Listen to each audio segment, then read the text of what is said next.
Hello दोस्तों, नमस्ते। मैं हूं सविता पाल, तो अपने यूट्यूब चैनल पे आप सभी का स्वागत करती हूं।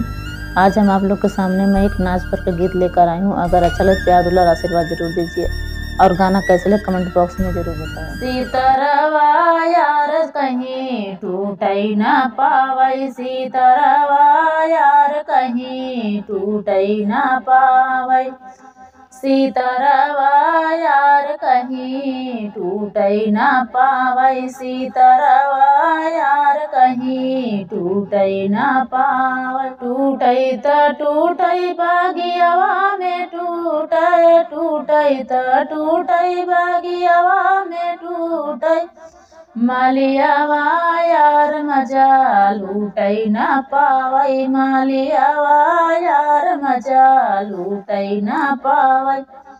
सीतरवा यार कहीं टूटई ना पावई, सीतरवा यार कहीं टूटई ना पावई। टूटई त टूटई कुआनवा पे टूटई, टूटई त टूटई कुआनवा पे टूटई, कहरवा यार मजा लूटई ना पावई, कहरवा यार मजा लूटई ना पावई, कहरवा यार मजा लूटई ना पावई। सीतरवा यार कहीं टूटई ना पावई, सीतरवा यार कहीं टूटई ना पावई। टूटई त टूटई सागरवा पे टूटई, टूटई त टूटई सागरवा पे टूटई, धोबियावा यार मजा लूटई ना पावई, धोबियावा यार मजा लूटई ना पावई। सीतरवा यार कहीं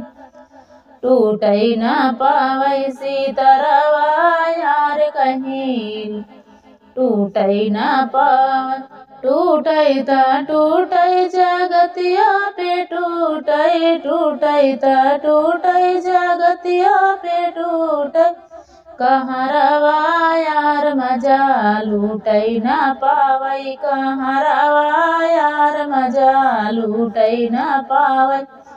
सीतरवा यार कहीं टूटई ना पावई, सीतरवा यार कहीं टूटई ना पावई।